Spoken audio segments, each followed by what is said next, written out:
I can take it over. Thanks, Paolo. Okay, welcome everyone to the Flux community meeting, May 5th, 2022. Here's a link to the agenda and meeting notes for today. So let's just give a moment to make sure we have topics. If anybody has anything that isn't on there, go ahead and pop it on, please. There's one topic that is that's under my name, but this is something that Daniel asked me to bring up and get group input on. I've also pinged Stefan and Michael just in case they happen to be free. If they're not, that's okay. Hit is here. And I'm just mentioning the three of them because they're on the oversight, the Flux Oversight Committee, and that's part of the topic here, is a PR to modify that.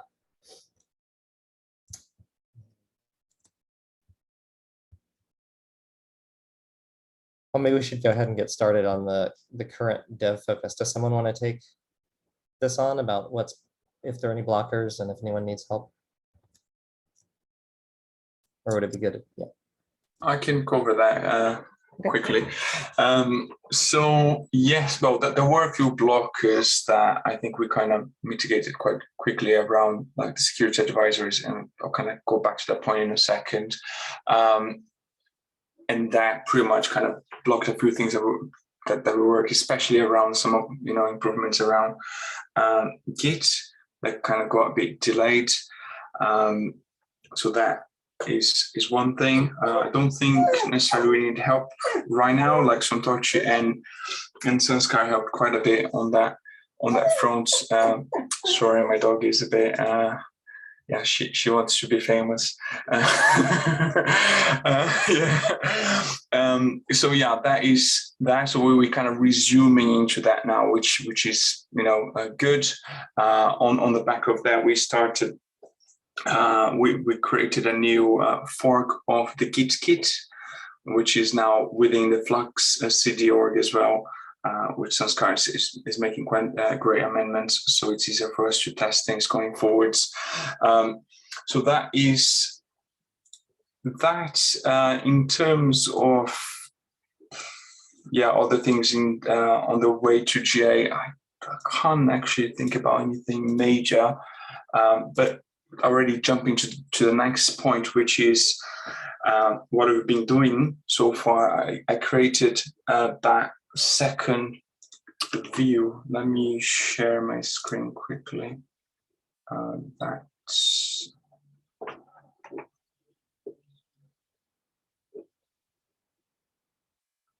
might not be able to share my screen. Sorry, Paolo, one more time. Do you want me to share a link, my screen with a link, and I can help you navigate? Oh, I think you might have frozen.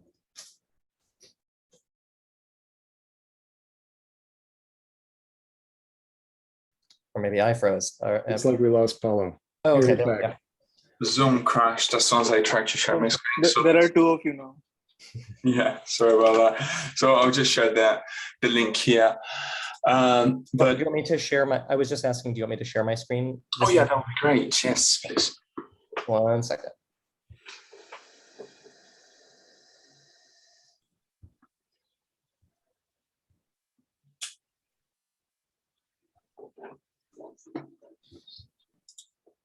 Here we go. Yeah, so now it's easier to kind of keep track of what we've been doing pretty much through this board. So as you can see, that there are a few things on the libgit, or actually on Git overall. So what we're doing on that front is optimizing the reconciles. And I think there's two commits, well, two PRs there, one from Sanskar and one from Santoshi, which is pretty much skipping Git clones when we don't need them. So for example, if you still are on the latest revision, there's no point to download the whole repository again. You can just skip that because that is still the tip commit. So that should save quite a decent amount of bandwidth for. Sorry, Paolo, just so I don't want to interrupt you. I just want to make sure, am I actually showing the right thing? I'm on the GA progress tab. Yes. So the number 107 there and 108 would be the ones that I'm talking about right now. Yeah. Got it. Yeah, another one that is quite interesting is the disable remote basis, and that is mostly from a security perspective as well, to kind of help folks blocking, use of remote basis for their customized. I think that was the item just below those two. Yeah. Another thing that is good and is kind of related as well to all these optimizations and improvements is the FS implementation on Flux 2, which he implemented recently as well, and is part of the release V.30, which is 104 just then. Okay. Yeah. And I think that's pretty much that I can think of. Anyone else want to add anything on the way to GA?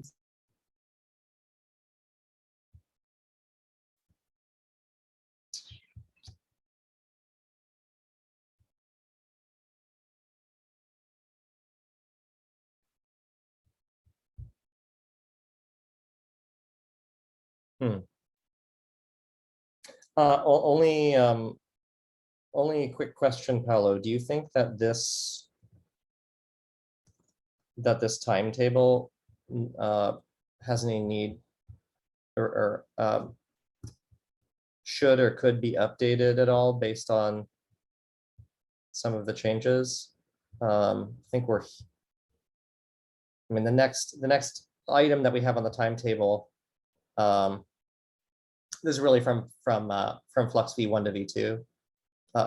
This is, just to be clear, this is the timetable for Flux V1, the current version of Flux V2 CLI, and the GitOps toolkit, so that it's clear kind of where we are. I know there's also the roadmap, which is more detailed between this step and this step, but I'm wondering if there's anything here that you think should be updated based on that, or if there's anything on the roadmap you think should be updated. Well, on the roadmap or timetable, it focus on when the Flux 2 would be GA to then kind of move these states. So as it is now, I don't know if there's anything else we can add that. We could add to this roadmap page maybe, and actually link back to some of the issues that we created on GitHub. So it's a bit more detailed. But yeah, on the timeline overall, it's kind of hard to kind of break that down right now, especially as we're still kind of working around the Git issues now. Right, but nothing has really changed as far as I know, correct, from a security point of view for the road to GA, right? Yeah, not at all. So there's another point I put on the agenda to talk about the V1 release that we've done this week about security patches mostly, and some challenges we have there. But yeah, from this perspective, from roadmap timeline perspective, I don't think there's anything for us to update right now. Okay, thank you.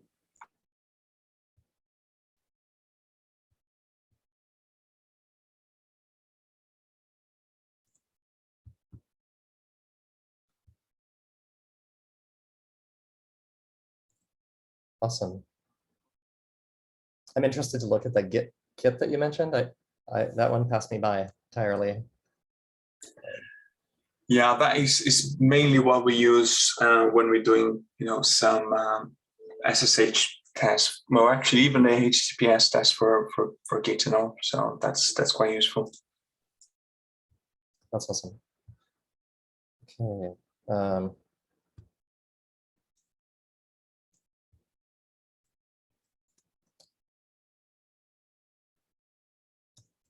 Sorry for the delay, folks.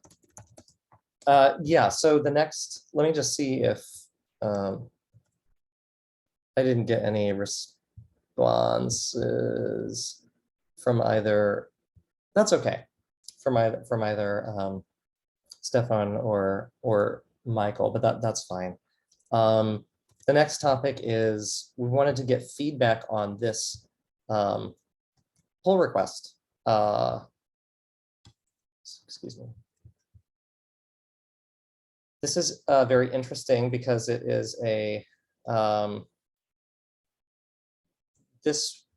it's kind of a big governance change, but at least in terms of how things are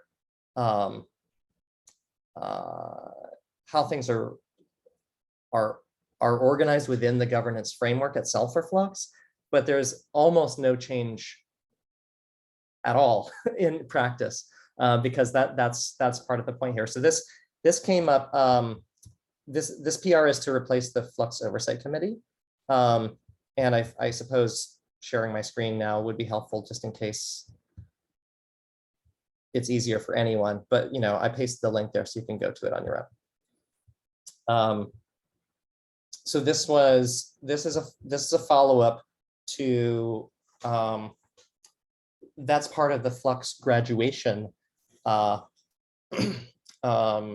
process with the CNCF TOC. So there were some questions about governance for several reasons, and I know that this has been brought up in past Flux CD public meetings, so I won't recap it all. But in short, if you want to know the history of it, if anybody's on this and haven't been in those past meetings and are not aware of this, if you want to know the history of it, this PR should help point to and summarize the relevant history. But if you're curious about that at all, please just ping me on Slack, me or Daniel. So just because we've been focusing quite a lot on this, obviously, any Flux maintainer, and of course, hit a Michael or Stefan, because they're part of the current oversight committee. But the idea is to replace the oversight committee with the points that are listed in governance right now are almost all taken care of by, or can almost all be taken care of by certain things. And in practice, it's the maintainers of the Flux 2 repo, kind of the Flux core maintainers, if you will, that have been addressing certain things, including escalation point and so on. But here's a whole list of the changes. I don't want to bore you. I don't want your eyes to glaze over by me just simply reading off this screen, but please check it out.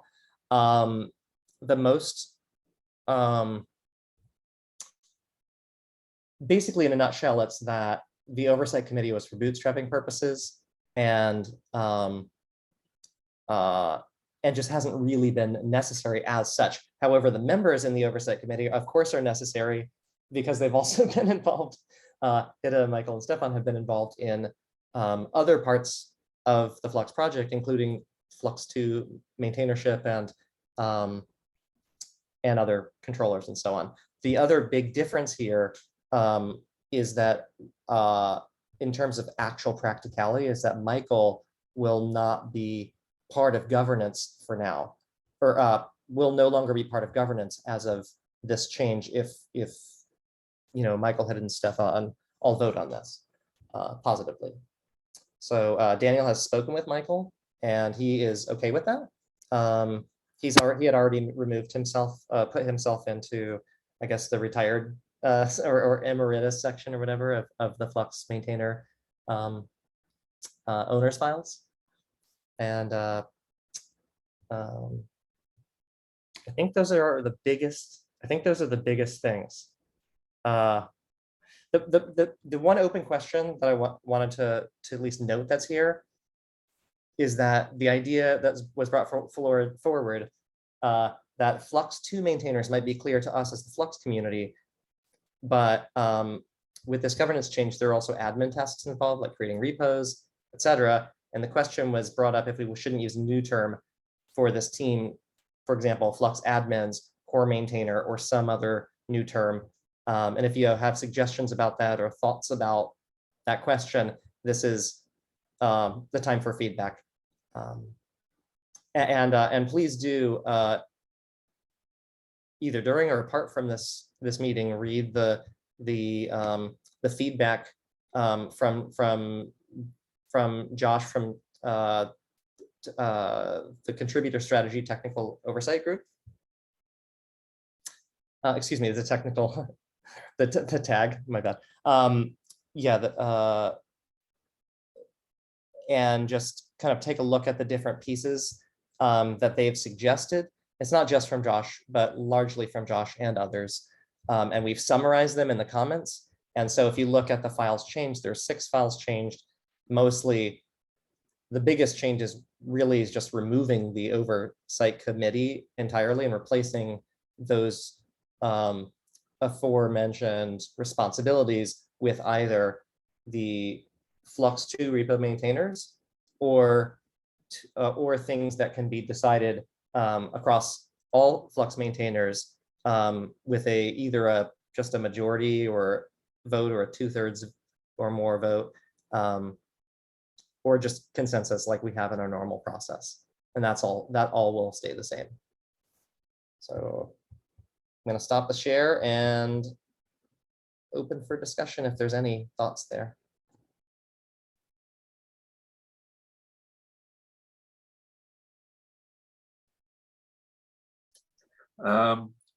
I thought of one thing. If you change the name of the maintainers team, how much sense does it make that the maintainers file is still in that repository? Yeah. I think that's a good point. Personally,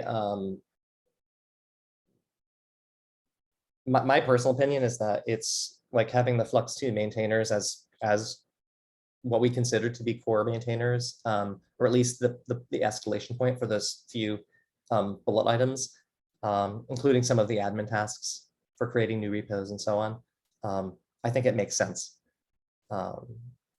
And if there's any confusion by the community, I guess what I would like to see personally is I would like to see folks read this proposed governance change just as an actual file, which well, not as a file, there are 6 files, but read the PR change and just see if there's anything that could be clarified better. Because as I'm going through the wording, I think it's detailed out very specifically, but I might already be overly used to seeing it and can't really see it with fresh eyes because we've been looking at this for so long. That's my answer, Hida. I don't have the answer. I guess that's just whatever folks think, but I think you make a really good point. If we were to name it something different, what would be we'd have to sort of outline a whole process for that and figure out where that definition should live. Whereas right now with the proposed change, we're not really changing anything in practice except for those few responsibilities. And again, because the only place that Michael had in the Flux project, aside from being one of the authors initially, or historic placement would have been in the oversight committee, and with the removal of that, he then is only in sort of emeritus status or retired status. So, but besides that, the practice is the same if we keep it as it is, as opposed to creating a new group name.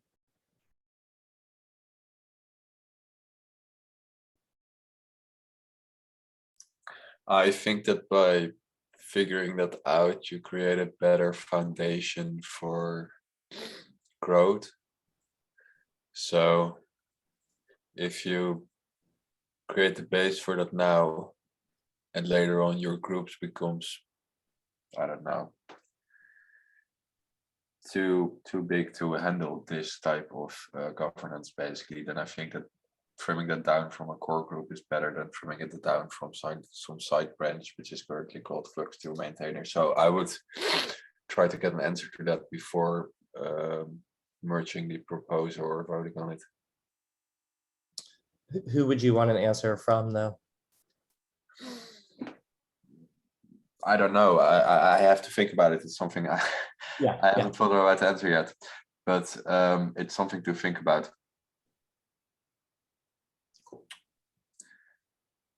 So the idea, okay, that sounds great. The It idea could be that- pretty simple. I mean, we already have this community folder. You can just say like, well, there's a maintainers file there, for example. It's just about moving it out of a very specific repository to something more generic. That's a good point. One of the other important goals here. So it's a balance of, you know, the project wants to be, we want to grow the project, right? If we want it to succeed, it needs to be able to continue to grow in maintainership and to have more breadth of maintainers and maintainers of different things. But in doing that, it also means that how do folks who are already very committed to and focused on making sure that Flux remains very stable, doesn't have any glitches in terms of, you know, the testing process, the release process, or any of that kind of thing, to make sure that continues to be that way, while also expanding the maintainers group. That's part of the reason for the proposed small group. And Hida, don't let me, I'm trying to paraphrase the argument that you gave before, and I think it's a good one, that if we just leave every decision for the project up to a vote across all maintainers, then we have to raise the bar quite significantly for who we add, for adding new maintainers to different, even just different pieces of the project. Whereas right now, someone's scope could be very, the blast radius or whatever of their effect on the project could be pretty, very contained. Whereas with a vote, it really wouldn't be as much for certain things. So I think that's why they're very, very specifically detailed, and there aren't that many of those things, because we do want it to be, you know, a wide and self-governed project, not dependent on just a few people from one organization. The good thing about the Flux 2 maintainers right now is that already there are people from 7 different organizations and 1 independent person. Or sorry, 7 different organizations.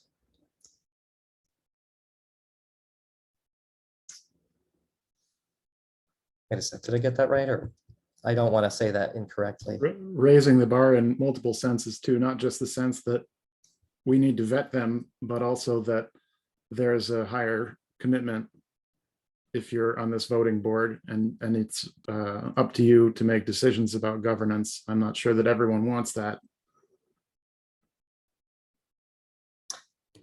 Exactly. Yeah, right. And so this is not an unheard of thing at all. Helm has something very specific. Helm has a secondary level of governance, a smaller group of people that handle very specific governance things, that are a point of escalation for all the other maintainers.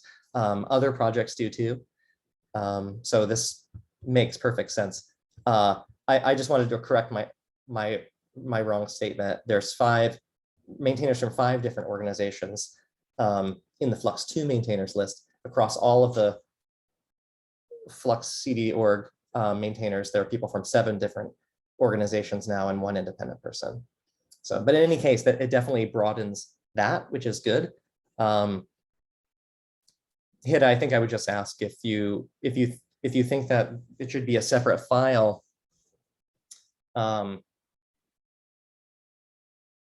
We would then want to have some process for voting those, for adding new people, you know, to that, whereas the Flux 2 maintainers have a process already outlined. Yeah, but who says that you can't just change a couple of sentences in the process to make it from, it literally mentions the maintainers file in the Flux 2 repository. So if you change that to the maintainers file in the I don't know, core maintainers folder in the community repository, does it effectively change very much, except for the sensing and the place where you can find the file? I think the only difference is that the rest of the process for Flux 2 maintainers, there could be additional people added to the Flux 2 maintainers list, but not added to that core main, but then diverge from that point on from that core maintainers file that's in the community repo, and vice versa. You know what I mean? Someone could be voted in there, but not be a Flux 2 maintainer, or someone could step down from one of those and not the other. So they would really be on separate tracks from that point, even if they have the same starting point. And therefore, what's the process for that in terms of voting people in and so on? We'd have to add that. That's all. I don't think that's bad. I think we would just have to make sure to add it. Yeah, I think that's indeed a good thing to add. Okay, and then in that case, the question is with the current PR, the Flux 2 maintainers are voted in by the other pool of Flux 2 maintainers, whereas if there's a core group, who are they? Sorry, a core group that's separate from that. Who are they voted in by? Is it all the other maintainers? You know,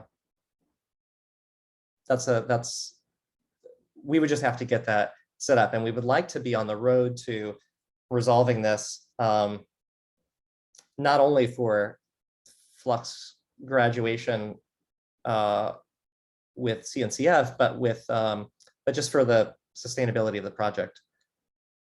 So I don't want to rush anything. I just wanted to say that the idea is that we would like to get some feedback and then see what we might need to change, and then put it to a vote when you feel like it's ready for that.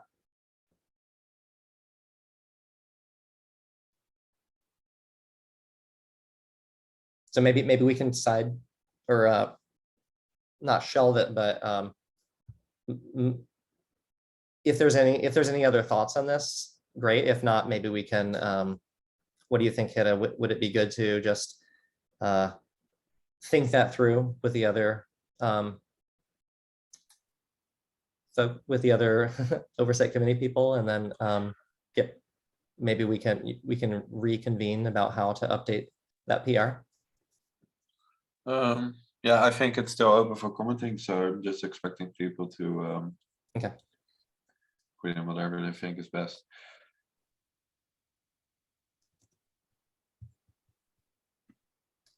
In that case, that's my own. I think that's really it. Unless anyone else has thoughts they didn't bring up because they weren't sure where to insert them. If so, just say so and we can circle back to it. Okay, so the next item is Paolo's, the CV patching. Yeah, to be honest, it's quite a quick one, really. It's just kind of to highlight maybe two things. So first one is that this week we released a Flux 1 patching release. So that's 1.25.1. And by the way, thank you very much, Kingdom, helping to get that one done. The second point on there is this is only from maintenance perspective, so folks should still go ahead and migrate to Flux 2 as soon as possible and forget about Flux V1. And on top of that, there were some CVs that we couldn't patch given the the impact that would have if we were to upgrade. So for example, things such as customize. So just wanted to emphasize, we patched some things that we could, but there are still things that are outstanding there of wide ranging of severity. But just wanted to kind of bring that up again.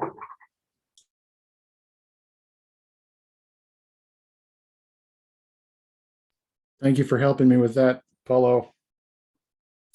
No worries.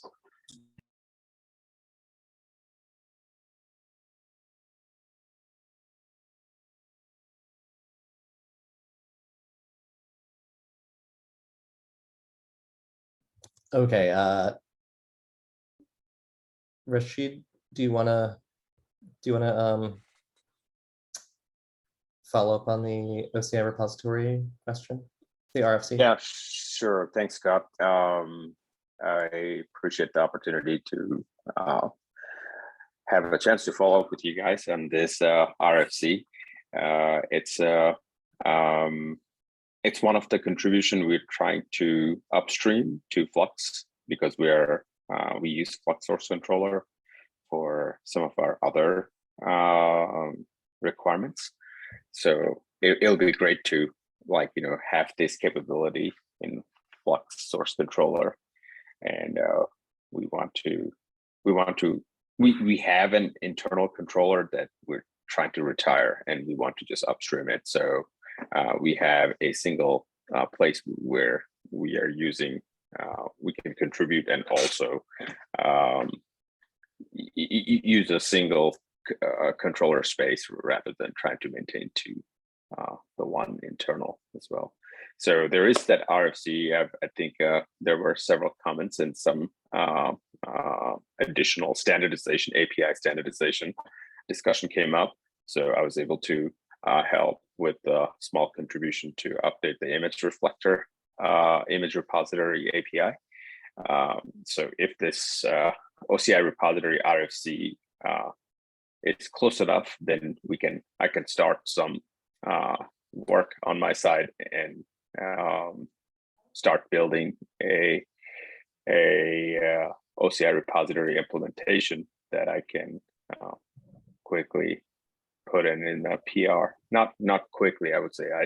I'll need some time to get it PR ready. But I just wanted to see if there are any other significant changes into the API for that RFC, and if you guys have any knowledge of that. Thank you very much. First, Stefan is absent. I'm not sure where he is, but I think I can partly answer your question. I don't think the RFC as it is right now is going to change much. That basically means that if there are changes, then it's going to be either field names or some switch in a configuration setting, but not the general outline of how it works. So given that, and given the fact that it also takes some time to get started with writing the reconciler and all the other logic around it, I would just get started now and then make the last adjustments that are going to be suggested once you have a proof of concept. Otherwise, it's better to work asynchronically and figure out the last details when we almost have the technical solution than to wait. Gotcha. No, that's fantastic. That answers my question. And then I can get started, and we can definitely do some asynchronous conversation, whether it's the Slack channel or bring any question that I would like to get a Zoom session may be helpful.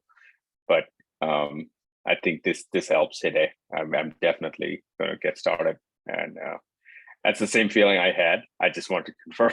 I wanted to make sure that I don't go on too far into the implementation without having some knowledge of we will be contributing with the PR soon. Yeah, so one thing that comes to mind is that Sunny has been working on improvements to the auto login from in the image reflector controller. So you might want to keep an eye on that to see if it has landed, to then make use of it. I think it will be moved to package if it's useful for one or more controllers, so that you don't figure out that thing yourself if it has been built by someone else. Gotcha. You said auto login? Sunny, do you already have a PR up? Okay. I have a branch. I paste the link. Oh, okay, nice. I have one question about well, actually two now that you mentioned the auto login. to hit a Rashid and possibly Sunny from this one, but at least, so that RFC is still in draft. And thanks, Hida, for the update. That's valuable, super valuable, right? Because you're unblocked now from working on that. I have one question, and I do not want to bike shed this, but it is just a nagging thing, is that OCIs aren't officially repositories, they're registries. And I just wondered if we have I know I did not. It's an image It's an OCI registry repository, It is. It is a mouthful, and that's why it's isn't it? technically correct. A repository is a single left-hand side of the colon, and then a registry is where that's hosted. Is that right? If you're talking about the image tag, the colon, or No, so you have the host basically, and the host part is the registry, and the host can technically also contain a path element. Right, it Uh, could, right? So for It example, you could can. have a host So like- your registry can be hosted. The registry path definition is basically where do I have to go to logically find the API path to the thing that basically brings you the images. So then you have the alias kind of thing, which is most often how you pull your image if you're pulling it from Docker app. And that's basically the repository part. And then you have the tag part, which is the end, plus the checksum part, which is behind the @ sign. And that's how it's built up. So that's my think that, right. So I think that's my big, and just to be clear, what you meant by different paths. For example, you could have hita.com registry 1, hita.com registry 2, or whatever, you know. Yeah, right. and all can be served from a different server or whatever API endpoint, but they are separate registries. Exactly. Yeah. So that's why we can't like do say just a path parsing or something like that. Or, yeah, a URI parsing. But okay, so that's clear. What my understanding of having a separate object for the, I was thinking registry, is because all the auth related things would then be reusable, just like we currently have for other sources. And then say like with a Git source, you've got, you know, shared auth for one repo, but you may have different paths within that. And so, but you would still share that one repo. My thought was that, and I guess this is where I might be misunderstanding, and maybe Hita help me here, but I was thinking that in terms of the language, again, not trying to bike shed, so this can be nipped in the bud quickly if it does get in that territory. But is that the registry is where all the auth happens, and the repo generally, and the repo is the more specific, where is this image housed within that registry. And so I thought that the separate artifact should have been the registry for that reason, mainly for the auth sharing. And that, I guess that was my question. If that I think yeah. the reason this doesn't apply to OCI is because the OCI has the luxury that it can refer to a service account to which credentials are most often tied, which means that you have one reason less to create a bounding object to which you can tie credentials, because you can piggyback on the fact that the service account has those. And given that, and also that users don't like to create massive amounts of YAML, I would say that choosing to not create an additional thing, if you for the Helm, for example, can solve it due to the fact that Helm naturally already has this weird object which needs to have these kind of things attached to it. Yep. It's the why we chose to basically go with for creating artifacts out of an OCI registry, basically go with object A, which creates artifact or which embeds an artifact created out of that based on a service account, which is then attached to, for example, a secret. And then to basically create another type for the Helm repository object, which already has the luxury of bounding weird type of credentials to it, and kind of say like, well, a Helm repository already is an object, and a Helm repository now can also be an OCI. Dus we elevate the Helm repository object to something that's also capable of working with OCI. And that way you don't create an additional object, just to create an additional object to tie credentials to. Yeah, I understood that for Helm. And I think what you're talking about was why Soule's original proposal was changed to what it is now. That makes sense to me. If the reason for calling it a Helm registry within the Oh, I'm so sorry. Were we talking about the Helm one or the general one all this time? It's a Helm repository, Okay. but there already is a Helm repository. So the Helm repository now is a type, and based on the type enum, either reconciler A or reconciler B would pick it up. No, And then you okay. have an OCI reconciler, and you have a normal, regular Helm YAML reconciler, basically. Right. But my And for understanding the is, OCI support, artifact support, one additional or one new object kind is created, and that object kind is called an OCI repository because, again, it's a repository. It's an image repository and not an image registry. because we want it to go all the way down to that level. Okay. Yeah. And, Okay. and Scott, there were a similar question in an open PR that's sits that dated from sometime last year. I'm actually building. I was going to build up on top of that PR that Ben Hill started last year sometime. But it's just like, the source controller code has shifted very, very much. It's going to be very difficult to rebase it.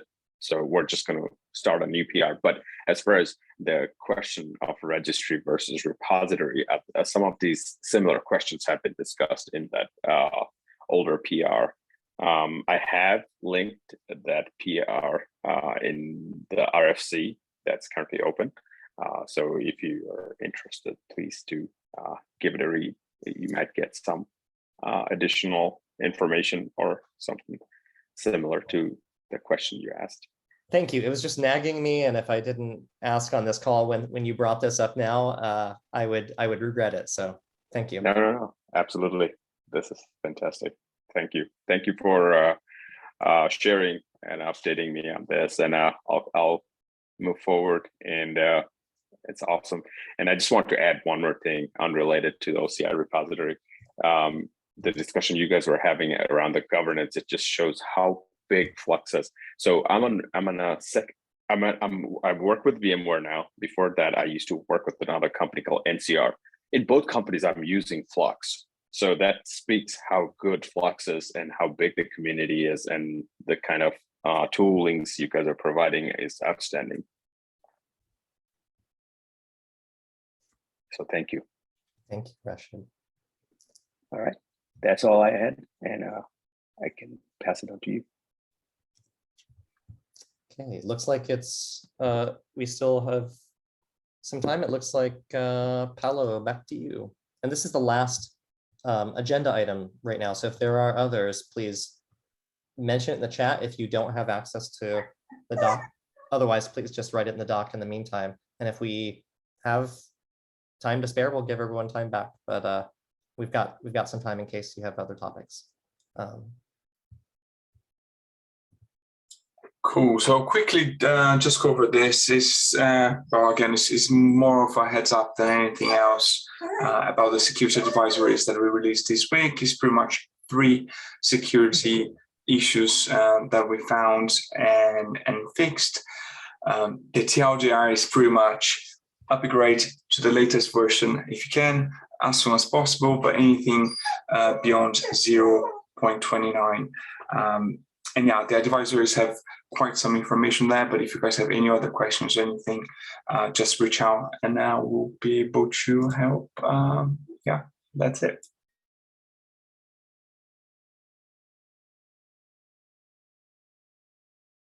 Cool, thanks. I see.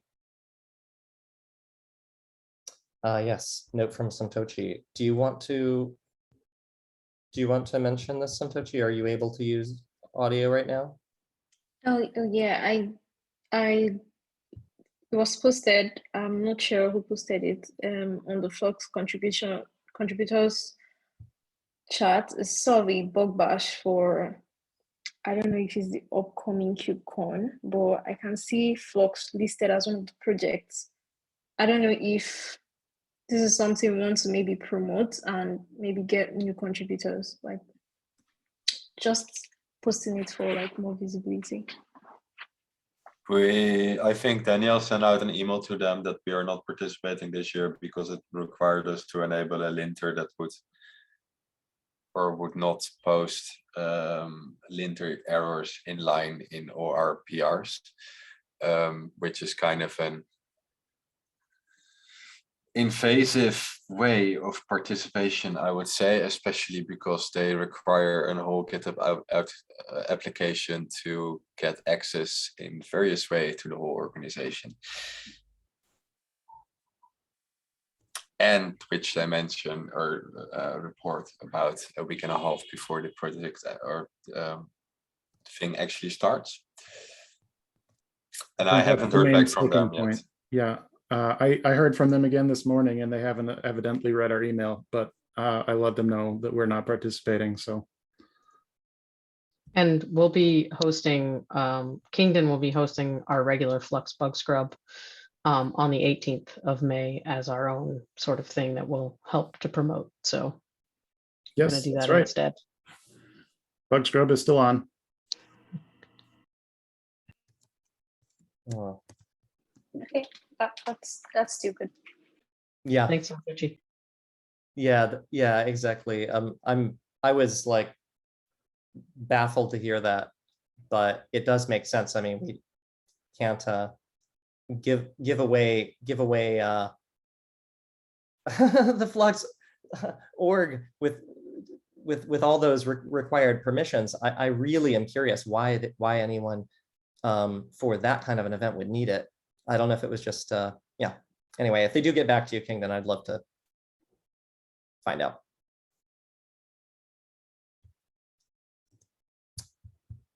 And it's a shame. I do but- have one quick thing, Scott, if you don't mind. No, no. I didn't put it on the agenda, but I just wanted to say that, you know, we're going to have an online, a virtual Flux booth. And if anyone is going to not be going to KubeCon in person, but is interested in just giving any sort of talk at the online version of the Flux booth, if you would let me know, I can, you know, work with you to schedule something. So if you want to give like a 10 or 15-minute talk, or if you just want to hang out at the booth and answer questions or anything like that, I'll be trying to organize that along with Daniel and Vanessa. So just hit me up. Thank you.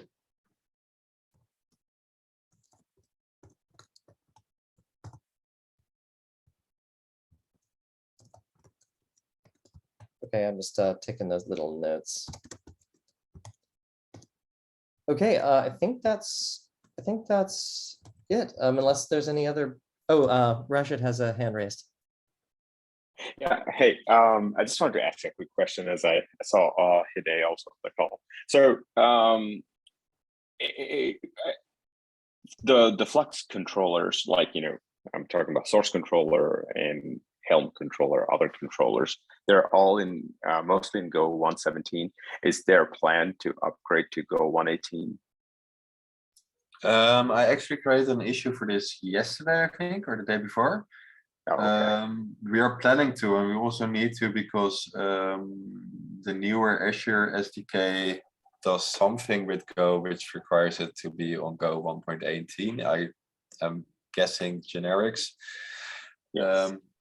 So yeah, we are planning to, but we need to go through the whole cycle of going from top to bottom, basically, so that we do it in the right order and get all the CI builds that we're passing. Yeah. But yeah, it's being worked on. I think Paulo actually already started with the most, or the highest level repository, basically, which is the Golang with libgit2 thing. So I guess in the next week or so, next couple of weeks, it will eventually be done.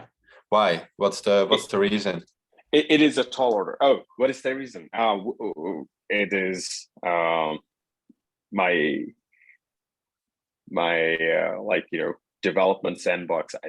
I like to keep it as closer to the latest version of the Go. Oh yeah, I have the same. My Go is pinned so that it doesn't upgrade until something above 1.17. Yeah.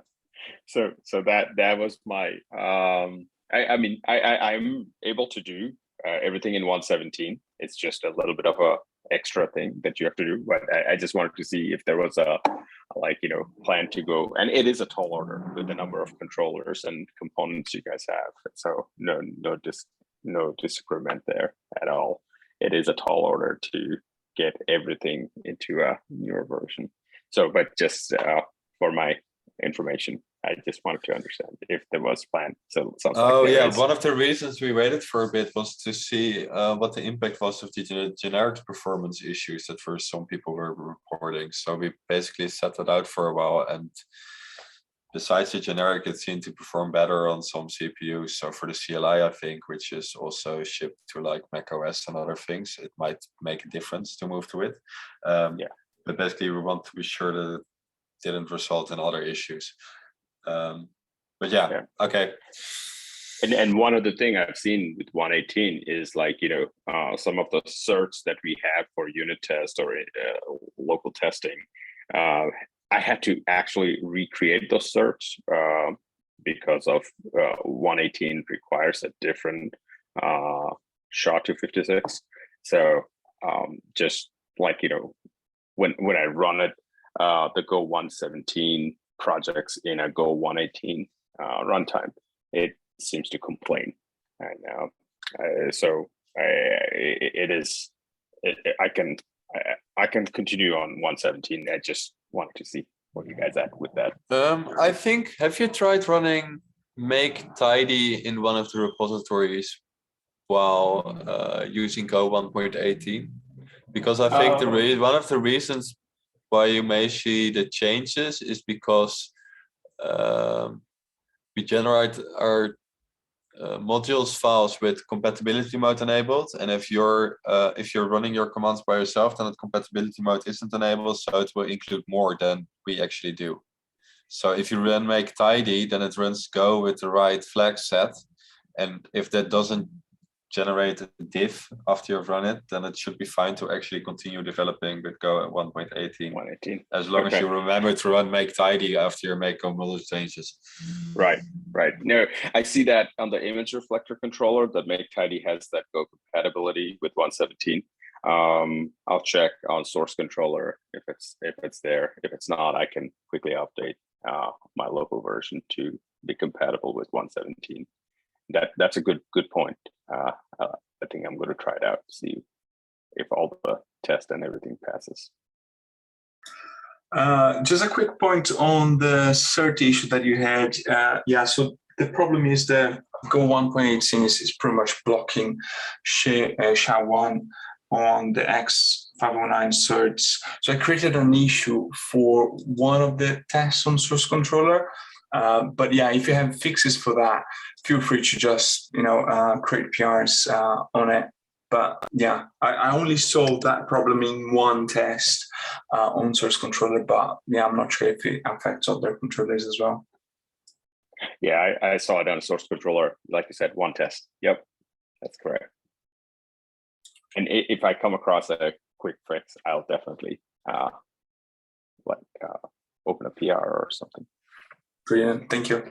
All right. Thank you. Thank you for the updates, guys. Okay.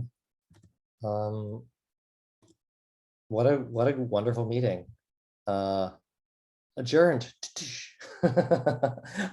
We'll see you. Actually, speaking of, did we say when our next meeting is? I know KubeCon is coming up. Is there anything getting in the way for us?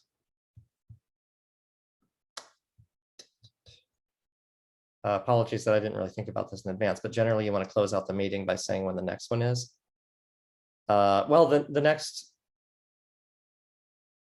KubeCon is the week after next, so. Yeah, you're right. Yeah, so the 11th. I think the meeting that was planned during KubeCon is canceled, and it's off the calendar as far as I can see, but next week's is still on. All right, so we'll see you all next week. Thanks. Yep. Bye. Thanks. See ya. See ya.